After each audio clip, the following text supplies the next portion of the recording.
Es Apocalipsis capítulo 2, verso 12. Vamos a continuar con nuestra serie, Cristo y su exaltación. Este es el tema número 12 de esta serie. El tema de hoy, esta tarde, titula Tienes ahí. Titula Tienes ahí. Vamos a ver hoy el pecado grave de Pérgamo.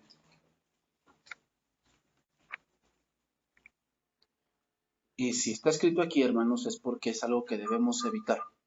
¿Okay?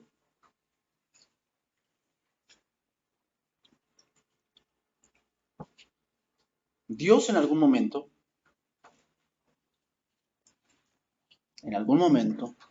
te va a revelar qué tienes en tu corazón. Te lo va a revelar. Es decir, te va a hacer ver que hay algunas cosas que tú niegas, que tú dices que no es cierto, que no las tienes, que no es verdad. En algún momento Dios te las va a revelar. La pregunta es ¿para qué? Tú dices, bueno, ¿es para que yo vea que también soy humano? No, para eso vas a hacer una prueba de sangre y vas a ver que eres humano. Tienes glóbulos blancos, glóbulos rojos, tienes plaquetas,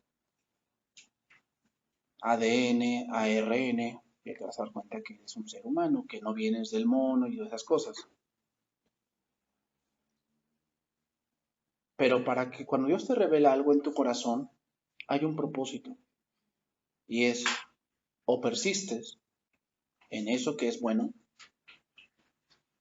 o te dice Dios, arrepiéntete. Es decir, ya no sigas así.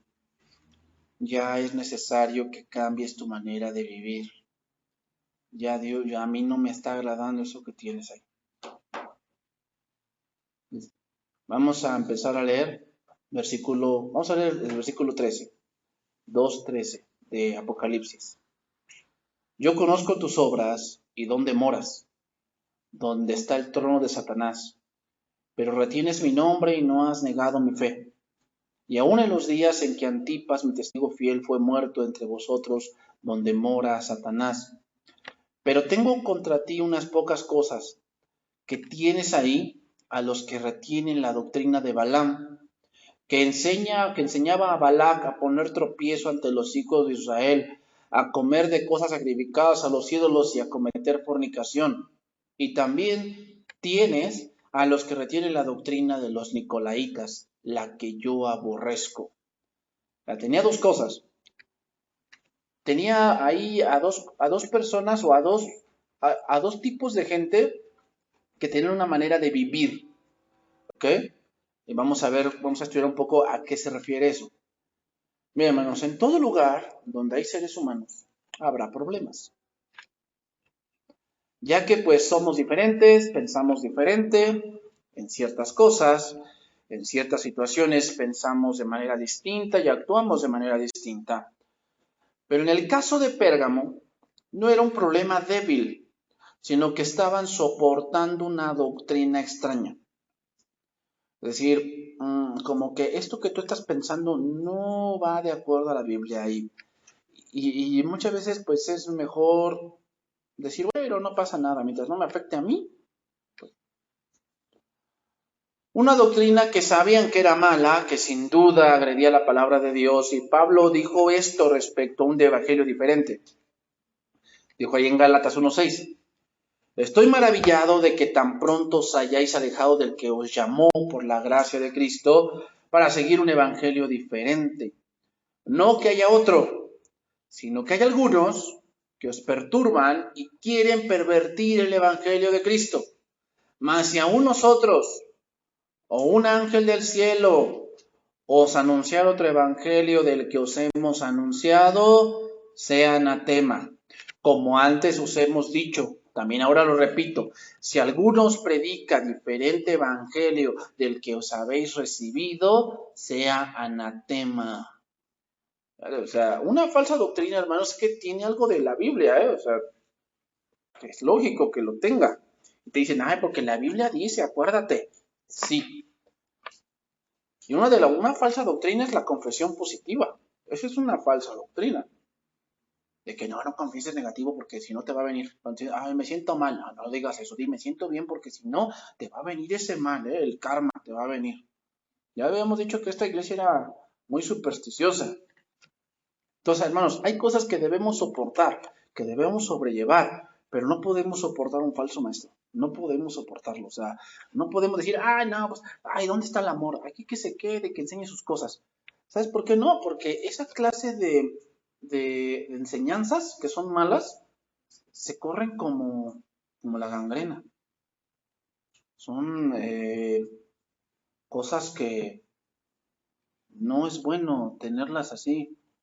Es decir, por decir un ejemplo, si tú tuvieras una persona en tu hogar que está rompiendo tu comunión con tu esposa o con tu esposo, ¿qué harías? Pues lo sacarías o no.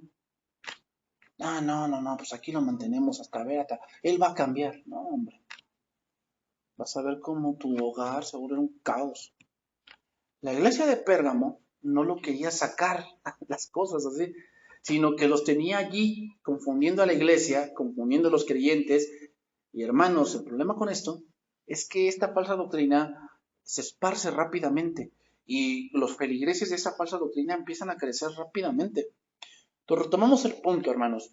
Decíamos que primero es Éfeso y después es Pérgamo. O sea, es decir, primero pierdes el amor y después que pierdes el amor te vuelves un mundano. Te vuelves como el mundo. Entonces vamos a empezar allí en el versículo 13, que es donde me quedé. Y voy a hablar un poco de Antipas. Dice, y no has negado mi fe ni aun en los días en que Antipas, mi testigo fiel, fue muerto. ¿Cómo murió Antipas? Bueno, la tortura se le llama el toro de Falaris, si es que después lo quieres buscar.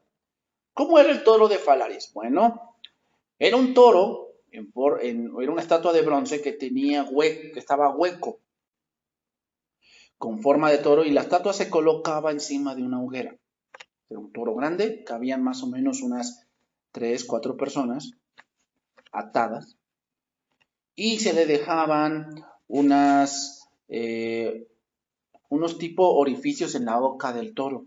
Y se dice cuando los cocinaban en vida a los hombres, y dice que en la boca del toro se oían los alaridos de los que estaban adentro, y gritaban las víctimas y decían que era el toro que estaba hablando. La leyenda cuenta que su diseñador, Perilo, murió al ser introducido en su misma creación. Se dice que Perilo fue contratado para crear este sistema de tortura. Y este sistema de tortura era dado más a los violadores, a los ladrones y a los homicidas. Era una pena capital. Si ellos cometían ese tipo de pecados o ese tipo de transgresiones, su destino era el toro de Falaris. Se dice que cuando se introducían dentro de este instrumento de tortura y muerte, lo primero que pasaba con la gente era que se le quemaban las cejas, se le quemaba el pelo y se le empezaba a quemar toda la piel, poco a poco. O sea, los empezaban a cocinar allá adentro. Y además que era tan candente que empezaban a perder la respiración, porque se les quemaba la garganta. Así murió Antipas.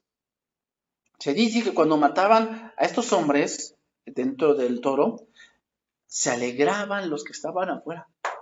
Decían, mira, está gritando, y ay, el toro se está escuchando, y se alegraban y se reían. Ay, qué bueno, sí, qué bueno, se lo merece.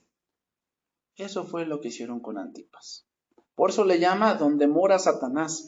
¿Por qué? Porque toda esa ciudad, Pérgamo, estaba engañada, seducida, sumergida en el pecado de tal manera que mataban y se regodeaban en la muerte de los siervos de Dios, porque no solamente fue Antipas, hubo otros más que murieron, al igual que Antipas. Entonces, era una muerte, hermanos, muy escalofriante. Así murió Antipas. Entonces, seguimos adelante. Pero tengo unas pocas cosas contra ti, que tienes ahí a los que retienen la doctrina de Balaam, que enseñaba a Balac a poner tropiezo ante los hijos de Israel. Pérgamo, hermanos, era una iglesia sufridora, de verdad sufría como Esmirna, pero el problema estaba dentro de ella. Ahora vamos a analizar qué hizo Balaam. Vamos a ir a Números capítulo 25, verso 1. Números capítulo 25, verso 1.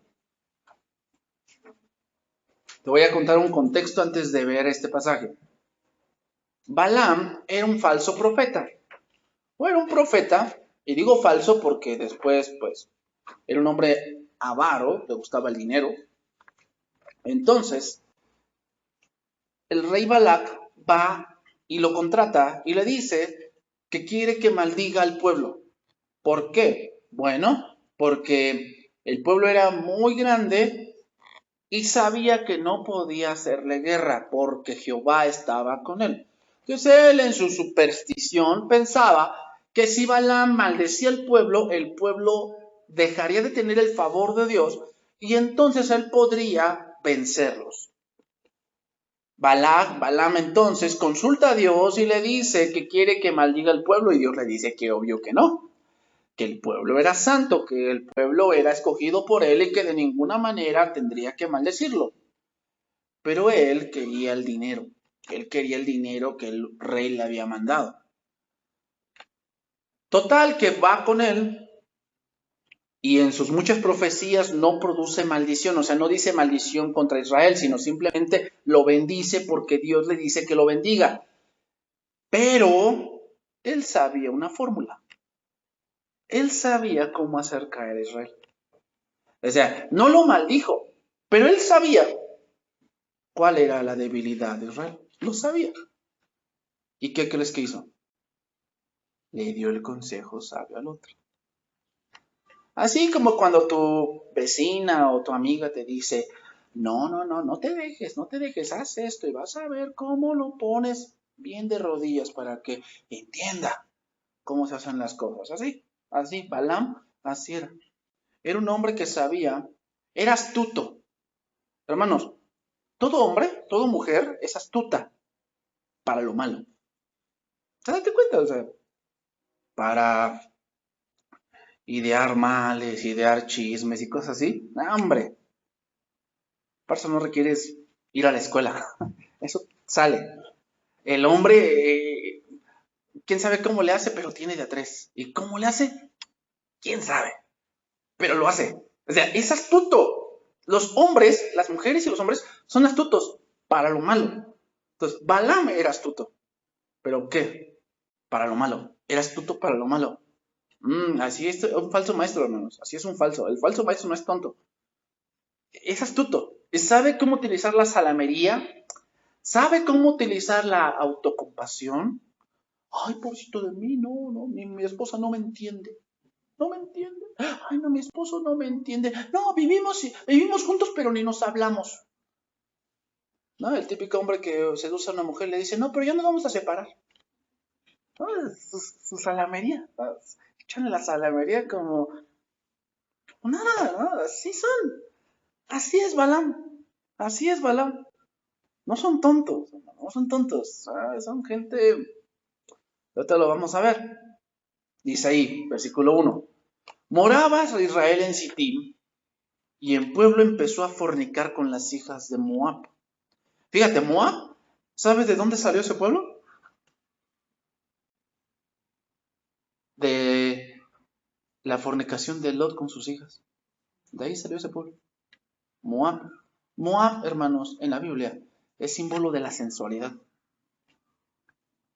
sea, todo lo que tenga que ver con Moab es símbolo de que tus deseos carnales, lo más bajo que puedas tener ahí, eso es Moab. Entonces, ¿qué empezó a hacer el pueblo? Irse por sus instintos carnales. Entonces fueron y se metieron con las de Moab, las cuales, dice ahí, invitaron al pueblo a los sacrificados a sus dioses, y el pueblo comió y se inclinó a sus dioses. Así acudió el pueblo a Baal Peor, y el furor de Jehová se encendió contra Israel. Y Jehová dijo a Moisés, toma a todos los príncipes del pueblo y ahórcalos. ante Jehová delante del sol, y el ardor de la ira de Jehová se apartará de Israel. Entonces Moisés dijo a sus jueces de Israel: matad cada uno a aquellos de los vuestros que se han juntado con Baal peor. Imagínate. Vamos más adelante, Números 31:14. Más adelante. Fíjate lo que pasó. ¿Sabes por qué fueron esas mujeres? Por consejo de Balaam. Balaam le dijo al pueblo: pues agárrate mujeres hermosas, agárrate pues mujeres de buen parecer y envíalas al pueblo y verás cómo pecan. Y así fue. Capítulo 31, versículo 14 de Números. Y se enojó Moisés contra los capitanes del ejército, contra los jefes de millares y de centenas que volvían de la guerra. Y dijo Moisés: ¿por qué habéis dejado con vida a todas las mujeres? He aquí, por consejo de Balaam, ellas fueron causa de que los hijos de Israel prevaricasen contra Jehová en lo tocante a Baal peor, por lo que hubo mortandad en la congregación de Jehová. Matad pues ahora a todos los varones entre los niños, matad también a toda mujer que haya conocido varón carnalmente. Eso fue como que la venganza que Dios le permitió a Israel contra Moab, hermanos. Pero Balaam es el prototipo, hermanos, de todos los maestros corruptos que engañaban a los creyentes llevándoles a una mortal transigencia de las ideologías de este mundo. Hermanos, Balaam es aquel que utiliza la Biblia para justificar su pecado. ¿Te ha tocado ese tipo de personas que están en el error y lo están haciendo y dicen: no, pero también la Biblia dice? Ese es el peor, ¿eh? Hermanos, te voy a decir algo. ¿No dice Santiago: ¿crees que Dios es uno? Bien haces. Los demonios también creen y tiemblan. ¿Sabes qué quiere decir? Que los demonios son ortodoxos también. Es decir, los demonios saben más Biblia que tú y que yo. La saben. ¿Te acuerdas cuando la tentación de Jesús? ¿Qué le dijo Satanás? Si eres hijo de Dios, échate abajo, porque escrito está: a sus ángeles mandará acerca de ti, para que no tropiece tu pie en piedra. ¿Sabes qué salmo le citó? El Salmo 91. El que habita el abrigo del Altísimo morará bajo la sombra del Omnipotente. Quiere decir que el diablo sabe de la Biblia, ¿eh? Sabe. Algunos creyentes de Pérgamo habían decidido que la política más inteligente era la de las componendas. ¿Qué es la componenda? Es estar en un lugar neutral. Sí participo de esto, pero yo soy cristiano. Así me evito que me critiquen y que me atribulen y que me persigan. Balaam, hermanos, enseña el camino de la transigencia. Enseña el camino de amoldarte al mundo, pero Dios está contento.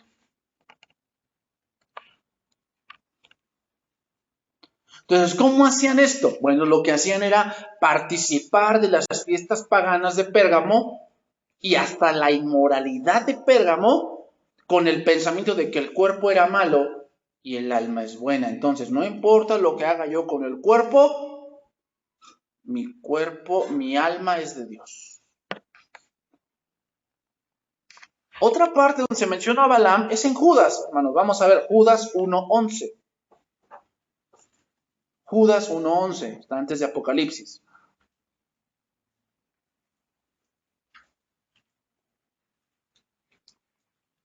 Judas 1:11.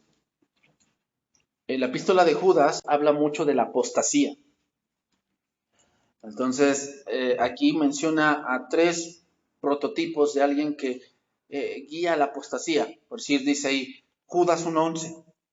Ay de ellos, porque han seguido el camino de Caín. ¿Qué hizo Caín? Primeramente, odió a su hermano. Odió a su hermano.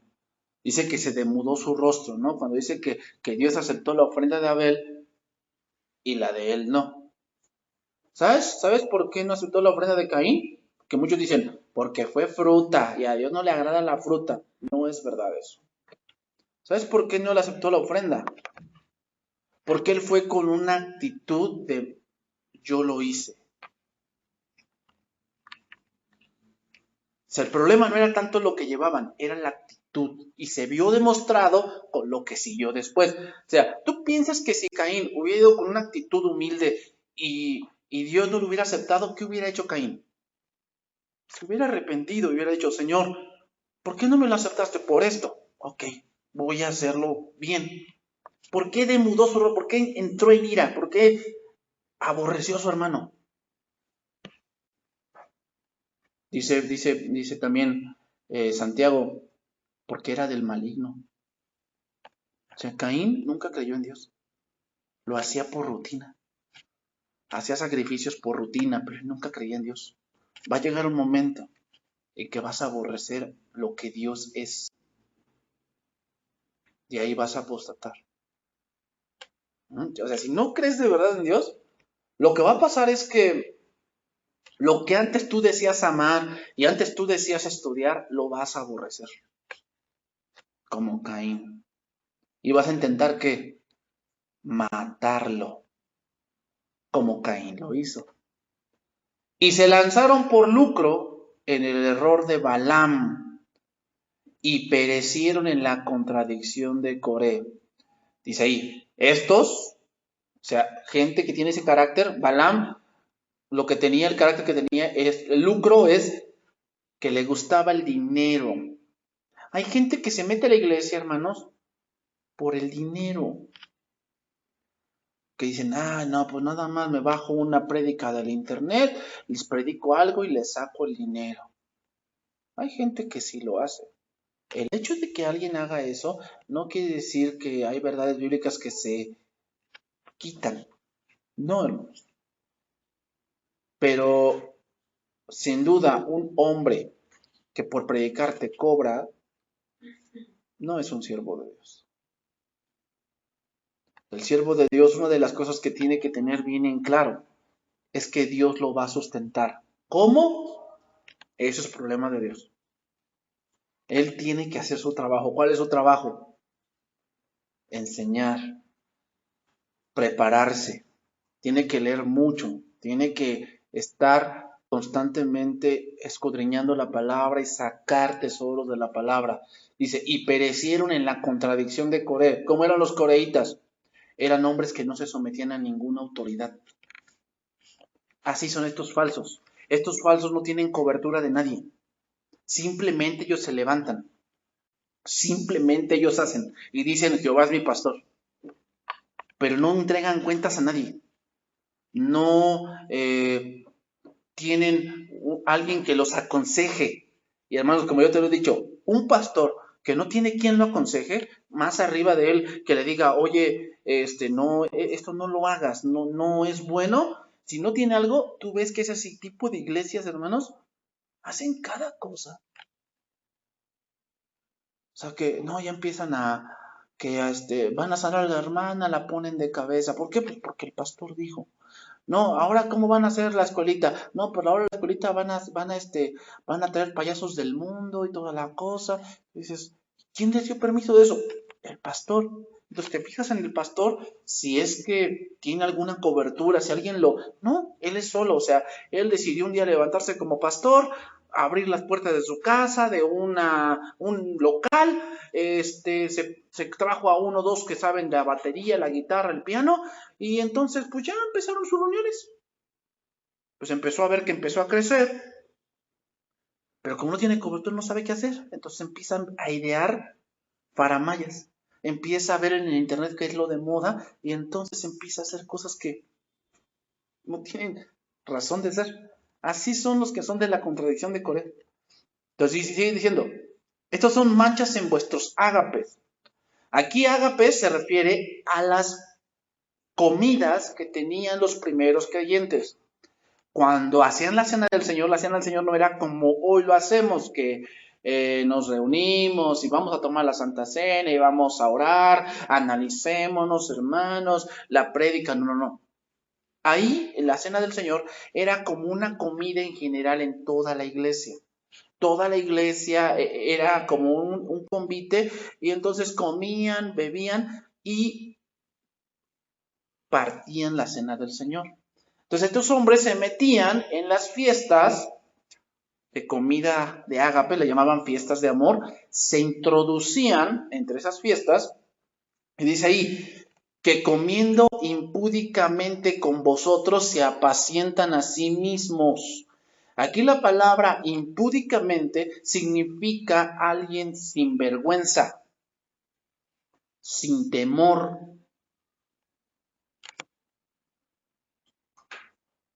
Hermanos, son gente sin conciencia, que hacen las cosas para provecho de ellos mismos y no siente remordimiento de lo que hacen. Te fraudean, te roban, dicen muchas cosas de ti mintiendo, pero no tienen el mínimo peso cargo de conciencia. Sigue diciendo el verso. Son nubes sin agua, llevadas de acá para allá por los vientos, árboles otoñales sin fruto, 2 veces muertos y desarraigados. Es decir, todo lo que ellos hablan, hermanos, toda su conversación es hueca. No tiene sentido, no te edifica, no sacas algo de provecho, no aprendes cosas nuevas. Es hueco todo lo que hablan. Pero sí se creen eruditos, ¿eh? Por eso dice, se apacientan a sí mismos, se edifican. De hecho, ellos mismos echan flores. Se echan flores de donde estudiaron, lo que leyeron, a dónde fueron, lo que compraron, lo que Dios les reveló, dizque. Pero son árboles otoñales, 2 veces muertos, nubes sin agua.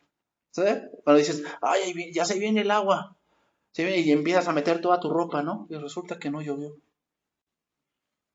Oye, pero se veía cargadita la nube sin agua. Así son esos hombres, que presumen tanto que van a hacer y que Dios les hizo un llamado y que no, Dios me llamó para pastor. Resulta que para pastor, pero nunca pastoreó, más que pastoreó su vida y la llevó al desastre. Fieras ondas del mar que espumean su propia vergüenza, estrellas errantes para los cuales está reservada eternamente la oscuridad de las tinieblas. Es decir, son gente errante, son gente que nunca puede estar en un solo lugar. Nunca se queda en un lugar para crecer. Siempre anda de iglesia en iglesia, en iglesia, en iglesia, en iglesia, diciendo, en todas las iglesias diciendo que Dios lo llamó a algo, pero nunca hace nada. Y ese es Balaam. Hermanos, Balaam siempre te va a guiar al libertinaje. Siempre. Manchan el culto puro y las reuniones de compañerismo de las congregaciones. Son pastores a quienes sus ovejas no les importan realmente nada y piensan solo en alimentarse ellos mismos. Son nubes sin agua, árboles sin fruto. Es decir, son hombres vacíos, decepcionantes, que no cumplen su función. Los que son como Balaam, hermanos, son gente que persigue locamente el dinero. Esa es la doctrina de Balaam, hermanos. ¿Cuál era el problema de Pérgamo entonces? Que en público la congregación daba un audaz testimonio y defensa de Jesús, pero en privado los cristianos cometían pecados de los paganos. Ese era el problema. O sea, por fuera sí decían, no, sí, yo soy cristiano y toda la cosa, pero iban a la idolatría. Fornicaban con las prostitutas del templo pagano, como tributo a los dioses para obtener beneficios materiales y abundantes cosechas. ¿Y sabes cuál es el grave problema de Pérgamo? Que sabían que ese había ido, o sea, te imaginas, lo sabían que ese había ido al templo de Zeus a sacrificar y a fornicar con las prostitutas y venía a la reunión de la tarde. ¿Te imaginas? Eso era el problema. Y lo peor, hermanos, que no se arrepentían. No se arrepentían. sino que decían que Dios los respaldaba. Apocalipsis 2:15. Dice, y también tienes a los que retienen la doctrina de los nicolaitas, la que yo aborrezco. Los nicolaitas, ¿qué hacían estos hombres? Bueno, los nicolaitas eran hombres libertinos.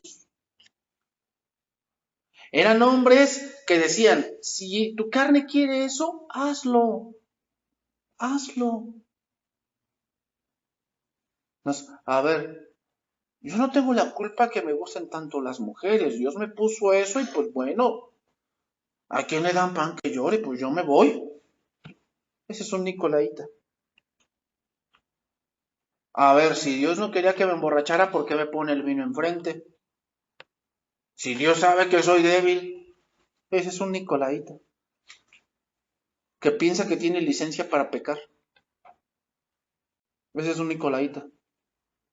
Que le da rienda suelta a la carne y no le pone freno y no tiene dominio propio.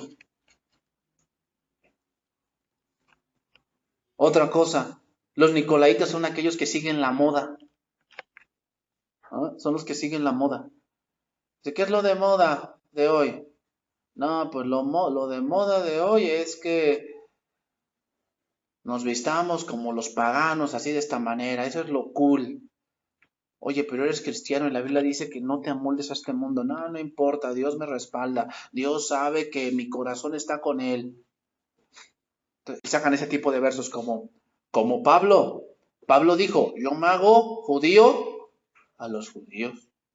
Y yo me hago gentil a los gentiles. Y yo me hago libre, aunque estoy bajo la ley de Cristo, a los libres. Y a los presos como preso.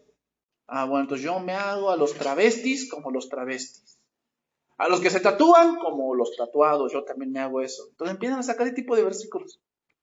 Sacan la Biblia, la sacan. Y te dicen, no, yo estoy bien. No, yo lo hago por Dios. Una vez, hermanos, aquí nos tocó una persona que se vestía de mujer. ¿Y sabes por qué? Él decía que se vestía de mujer porque iba a predicarle a las prostitutas. Y decíamos, ¿perdón? ¿Por qué haces esa práctica? Esa práctica no es de Dios. No, Dios sabe que yo lo estoy haciendo por Él. Y ahí te va el otro tipo de personas, ¿no? Ahí están los jóvenes que dicen, no, ¿por qué te encontraron en ese bar? No, estaba predicando el Evangelio. Yo me imagino, ¿no? Ahí en el Evangelio decían, ay, a ver, predicador, échate otra mientras me tomo esta. ¿Te imaginas? Y sacan la Biblia. No, yo no estoy mal. Jesús hizo el agua en vino. Hizo el agua en vino. O sea, que yo el beber esto lo tengo lícito. Ya te voy a explicar ese verso. En la antigüedad había 3 tipos de vino. Y en ese tiempo, hermanos, el agua no era como hoy. Que tienes Electropura, el Santa María, Bonafón y todas esas cosas. No existía eso. El agua en esos tiempos era muy sucia, porque la mayoría de los pozos no eran de agua que encontraran agua corriente, era agua estancada, como el pozo de Jacob. Por lo tanto, era un agua turbia y no era tan factible tomarla. Lo que se hacía entonces era tomar vino, pero en ese tipo de vino era jugo de uva. Era más factible encontrar jugo de uva que agua. El vino, cuando dice Pablo, no os embriaguéis con vino, ese es otro tipo de vino. Era un vino que estaba fermentado. Y generalmente ese tipo de vino lo hacían los borrachos, no en sí la gente corriente. Entonces, los nicolaitas son gente que tiene el pensamiento que dicen, yo tengo la mente abierta. ¿Te ha tocado este tipo de personas? No, yo soy de mente abierta. Pues dile, ciérrala. Se te puede meter un pensamiento esos de los... O sea, esos que tienen mente abierta, hermanos, se meten de todo. Metafísica, cienciología, budismo, islamismo, se mete en yoga, se mete en el yin yang, se mete en el Krishna, se mete en el budismo, se mete en el cristianismo, se mete en son de mente abierta. Bueno, ya está, al final esos de mente abierta llegan a ser ateos. Porque tienen tanta la mente abierta que se le ve tanta basura que ya no entienden quién son.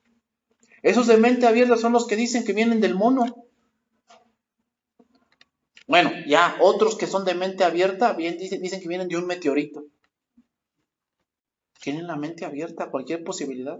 Son gente, hermanos, que esperan encontrar ovnis. O sea, son de tanta mente abierta que, ay, no, yo quiero encontrar un ovni que se me aparezca, que me lleve un platillo volador. Tengo la mente abierta. Tengo la mente abierta. Y vamos a acabarla con esto. Nicolaita es aquel que por su mente abierta dice que la palabra homosexual no se encuentra en la Biblia. ¿Cómo ves? Que Dios no condena a los homosexuales. Que tú estás mal.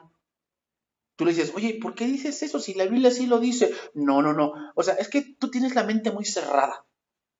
Tienes que abrirla más para que entiendas cómo Dios no condena esa práctica. Porque así nacen. No, la tienes tan abierta que ya te fuiste por lo ridículo. Otro ejemplo de mente abierta. Son los matrimonios que tienen un día para salir con otra persona. ¿En serio? O sea, dicen, no, pues si vivimos aquí. Pero por decir, los días miércoles, yo salgo con quien yo quiera, si quiero salir con mi secretaria. Y tú, si tú quieres salir con tu jefe, quieres salir. Nada más el miércoles nos damos. El miércoles somos solteros. Los demás días, pues dicen, no, esos son los matrimonios modernos. Ay, tienes la mente bien abierta, ¿verdad? Sí. Pero no te das cuenta que es tan ridículo lo que estás pensando. Es tan ridículo. Entonces, hermanos, un corazón amoldado al mundo es algo que Dios aborrece. Es algo que Dios aborrece. O sea, Dios no te va a tolerar ese tipo de cosas. Que tú tengas disque la mente abierta y pienses como el mundo. Dices, no, Señor, tú me tienes que así aguantar. No, no te vas a ver lo que dice Cristo sobre ese tipo de personas. Fíjate, te voy a decir algo que dijo de una persona, de Saúl. Le dijo, primer libro de Samuel 15, dice 15:10. Y vino palabra de Jehová a Samuel diciendo, me pesa haber puesto por rey a Saúl, porque se ha vuelto en pos de mí, y no ha cumplido mis palabras, y se ha apesadumbró Samuel. ¿Por qué? Porque Saúl era un mundano.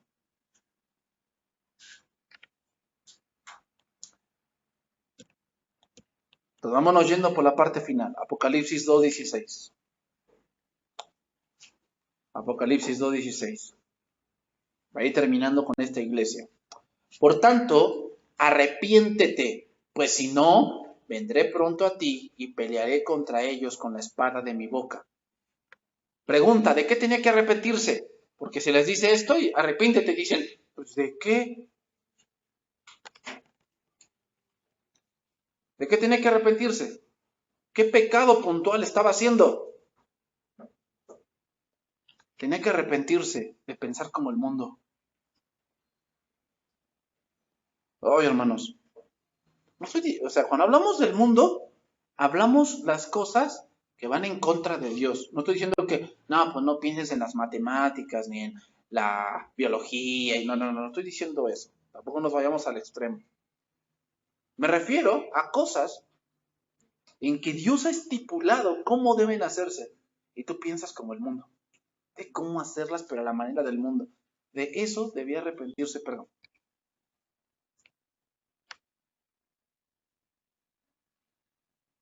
Debía arrepentirse de su tolerancia a las doctrinas que agredían el Evangelio.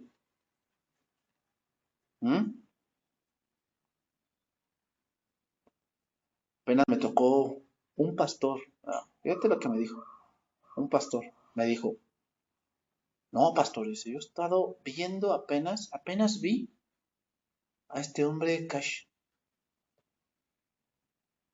Muchos lo critican,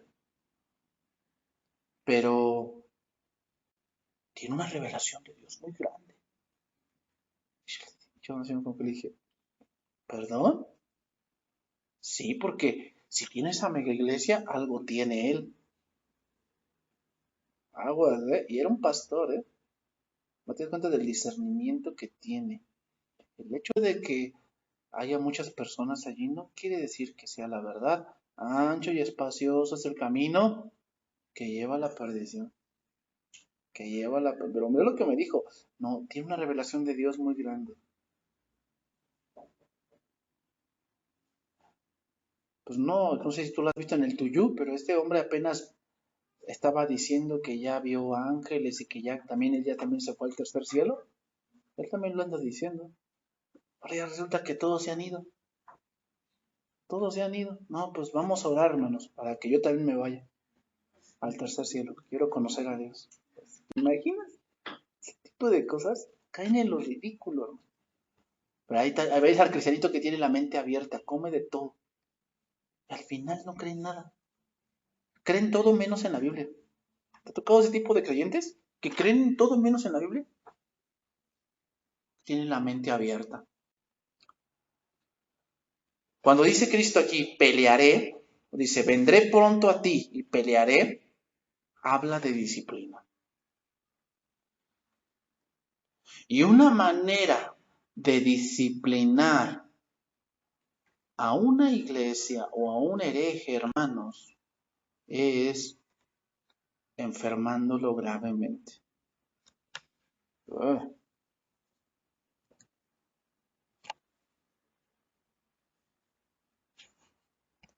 Ahora, también otra cosa. Pregunta, ¿quiénes son los que más siguen estos falsos? Vamos a ver, 2 Timoteo 3:5. Con eso vamos a ir terminando. 2 Timoteo 3:5. ¿Quiénes son los que siguen a estos falsos que obviamente junto con ellos Dios los va a disciplinar a ellos también?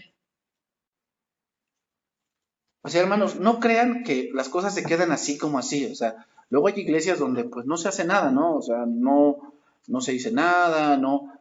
Dios sí, Cristo sí va a hacer algo. O sea, no crean que porque el hombre no hace nada, no va a pasar nada. No, sí pasa. Sí pasa. Y pasa, hermanos, o sea, de verdad, cuando Dios actúa, o sea, Dios es muy misericordioso, pero cuando actúa de verdad y a poner disciplinas, ay, hermanos, mejor dice la palabra en Hebreos, horrenda cosa es caer en manos de un Dios vivo. O sea, de verdad, o sea, mejor aprovechemos el tiempo cuando Dios nos dice arrepíntete. Porque si no, entonces lo que va a hacer Dios no te va a gustar. Porque Dios sí sabe dónde te duele. Dios sí sabe. Dice ahí, que tendrán apariencia de piedad. El contexto es los hombres de los últimos tiempos, que son avaros, vanagloriosos, crueles, altivos, desobedientes a los padres, sin afecto natural, intemperantes. Y dice que tendrán apariencia de piedad, pero negarán la eficacia de ella. ¿A estos qué? ¿Le dice? Evita, no invita, ¿eh? Pero no, ¿dónde está el amor? Lo voy a invitar. Hermano, un cafecito, ¿no? Es un falso, pero lo invitas al cafecito. Y fíjate lo que dice, porque estos son los que se meten en las casas y llevan cautivas a las mujercillas cargadas de pecados, arrastradas por diversas concupiscencias. Vean, lo voy a leer en lenguaje actual. Dirán que aman y respetan a Dios, pero con su conducta demuestran lo contrario. No te hagas amigo de esa clase de gente. Ah, no, ¿qué tal si yo lo cambio? Yo la cambio. No, hombre. Dice, porque tienen la mala costumbre de meterse en cualquier casa para engañar a mujeres tontas y pecadoras. No lo digo yo, ahí lo dice. Mujeres tontas y pecadoras que son impacientes, incapaces de dominar sus malos deseos. Aquí personas, hermanos, son hombres o mujeres que se meten en una manera sigilosa. La palabra griega habla de hurtadillas. Cuando dice, se entremeten en las casas, hablan como de hurtadillas, como que primero te dicen, ay, sí, no, Dios te bendiga, no, ay, sí, hermano, yo voy a orar por ti, ay, no, qué malo, que no te escuchen, ay, no, sí, no, no, hermano, no, de verdad, qué pena. Con tácticas carnales arrastran las mujeres que no estudian mucho. Sí, hermano, las mujeres también tienen que estudiar, porque si no, eres propensa a que te arrastren. Son mujeres que son engañadas fácilmente con salamerías y trucos engañosos. Son mujeres con poca fuerza de voluntad, que anteriormente han cedido a un pecado y buscan como un consuelo en alguien. ¿Y sabes quién es ese alguien? El falso. Yo sí te escucho, hermana. Dime tus penas. Ay, dime lo que te pasa, hermanita. Yo sí te amo. Son controladas por sus emociones y como buscan aprender, caen en cualquier idea nueva porque tienen la mente abierta. Se les presentan estos falsos y básicamente las hechizan. Hacen lo que ellos digan, no importa si es bueno o es malo. Es verdad, ¿eh? En Gálatas 3:1 dice, oh Gálatas insensatos, ¿quién os fascinó para no obedecer a la verdad? Sí, o sea, las hechizan de tal manera que hacen lo que ellos digan. Y lo defienden a capa y espada. En serio, lo defienden. No, no te metas con él. ¿Quién eres tú para juzgar? Entonces, hermanos, las mujeres sentimentales que no tienen una fuerza de voluntad fuerte son la presa favorita y cuando estas personas caen en desgracia y cuando las abandonan a su suerte, entonces ellas quedan en evidencia de su arrogancia, ignorancia y error.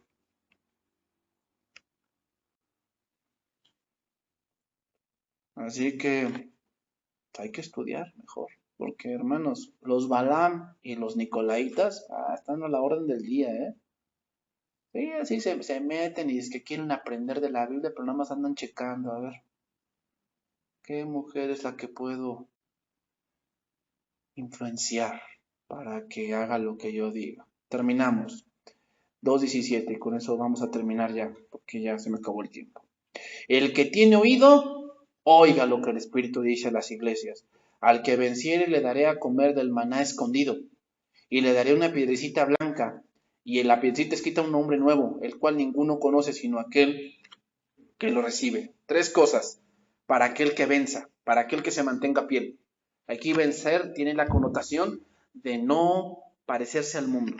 ¿Ok? O sea, el mundo nos ataca, nos aprisiona, pero aquel que vence eso va a tener una recompensa. Primeramente, el maná escondido. Los judíos, hermanos, decían que cuando se manifestara el Mesías, descendería maná del cielo. Ellos decían eso, ellos tenían esa expectación. Recordemos, hermanos, que el maná estaba escondido en el arca. Según la historia, en el libro apócrifo de Macabeos, se dice que Jeremías, cuando vino el sitio a Jerusalén de los babilonios, lo que hizo Jeremías fue entrar al arca y sacó la urna del maná y lo guardó o lo escondió en el monte Nebo. Por eso dice del maná escondido. Bueno, esa es una expectación. Pero lo que quiere decir también es que el maná está escondido del mundo, pero revelado a los creyentes de este mundo. ¿Qué quiere decir, hermanos? Básicamente es esto. Lo que está diciendo nuestro Dios es que si te has abstenido, porque también hay cosas que queremos hacer, ¿no? O sea, tenemos carne y queremos hacerla, pero si te abstienes de eso, que el mundo te ofrece, pero tú te abstienes, hermanos, el maná es algo más grande que lo que el mundo te ofrece. Dime cualquier placer que tú te hayas abstenido. Que tú digas, esto yo he tenido oportunidad de hacerlo, pero me he abstenido. La verdad digo, he dicho no. Ese tipo de cosas harán que tú tengas una recompensa mayor.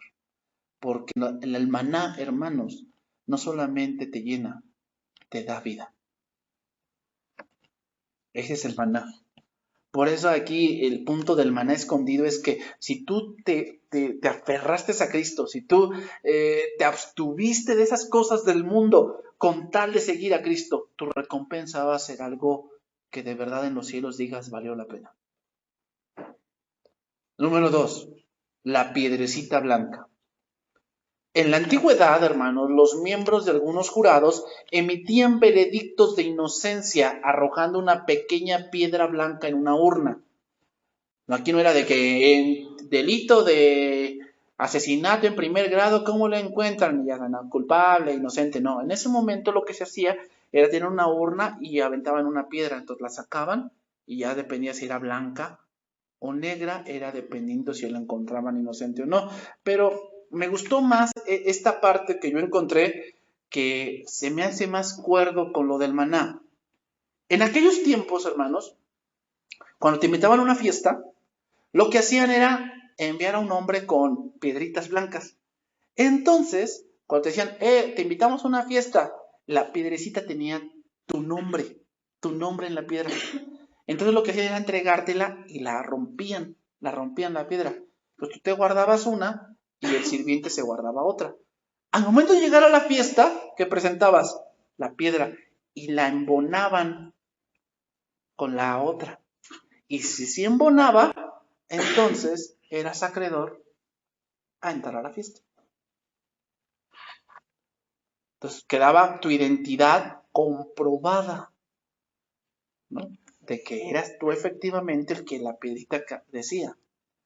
Entonces habla, hermanos, de aquel que tiene la piedrecita blanca, habla de entrar a las bodas del Cordero. Si tú eres fiel, vas a tener derecho a entrar a las bodas del Cordero. ¿Por qué? Porque te abstuviste de los manjares de este mundo. Dios te va a invitar a un manjar que es más grande. Y número 3, cambio de nombre. En Roma, hermanos, el cambiar el nombre era un símbolo de vencedor. Dios incluso en la historia de la Biblia cambió el nombre a 2 personas, hombres, también hubo una mujer, Abraham y Jacob, les cambió el nombre. Así todo creyente vencedor, hermanos, puede tener un nuevo nombre dado por Dios, que es la valía de que es un vencedor.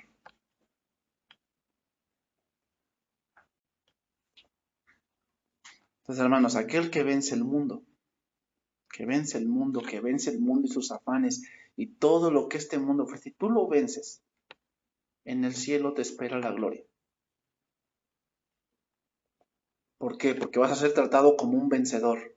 Tienes derecho a la cena de Dios y esa cena de Dios te va a llenar como ningún placer del mundo podrá llenarte. Esa es la recompensa a aquel que vence al mundo. Los hermanos, estamos en el mundo, pero no somos el mundo. No amemos al mundo, ni las cosas que están en el mundo. Porque cualquiera que ama al mundo, el amor del Padre no está en él. Que Dios bendiga su palabra, hermanos.